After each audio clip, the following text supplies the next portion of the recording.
उत्तर पुणे जिल्ह्यात पावसाळ्यानं या ठिकाणी रस्त्यांची दुरावस्था खड्ड्यात केलेली आहे आणि याच खड्ड्यामुळं खऱ्या अर्थानं नागरिकांना मनस्ताप सहन करावं लागतं. आपण पाहू शकता की चाकण औद्योगिक वसाहतीला जोडणारा आणि पश्चिम खेड भागातील हा महत्त्वाचा गावांना जोडणारा रस्ता खरं तर खड्डेमय झाल्यामुळे नागरिकांना या खड्ड्यातून वाट काढावी लागत आहे आणि गणपती बाप्पांचं आगमन लवकरच होतं आणि गणपती बाप्पांना सुद्धा याच खड्ड्यातून आता मार्गस्थ व्हावं लागतं की अशी चिंता आता गणेश भक्त या ठिकाणी करतात. काही नागरिक आपल्यासोबत आहे. काय सांगाल, काय परिस्थिती खड्ड्यांची आणि रस्त्यांची अवस्था दुरावस्था झाली, आपण काय शासनाकडे मागणी करा? प्रामुख्याने हा रस्ता जवळजवळ 2-3 तालुक्यांना जोडला गेलेला आहे आणि त्याचबरोबर भीमाशंकर ज्योतिर्लिंगाला जाणारा हा रस्ता आहे. जवळजवळ पुणे, मुंबई, बाहेरच्या राज्यामधून या ठिकाणी या रस्त्याने लोक मार्गस्थ होत असतात. वेळोवेळी आमदार साहेबांनी याच्यावर लक्ष दिलेलं आहे. या रस्त्याकडे रस्ता करून द्यावा असं ठेकेदाराला बऱ्याच वेळा याच ठिकाणी सांगितलेलं आहे. पण याच ठिकाणी रस्त्याचं काम झालं आणि पाऊस खूप भरपूर 2-3 महिने खूप पाऊस चालू आहे. त्यामुळं रस्त्याची दुरावस्था खूप खराब झाली.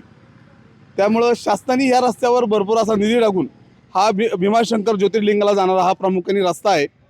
त्यामुळं शासनाने याच्यावर भरघोस असा निधी टाकून हा रस्ता लवकरात लवकर चांगला केला तर खूप बरं होईल. कारण की या ठिकाणी MIDC मध्ये जाणाऱ्या ह्या भागातून खूप मोठा वर्ग आहे. प्रामुख्याने मावळ भागातून मुंबईला जाणाऱ्या या ठिकाणी भरपूर लोक आहेत.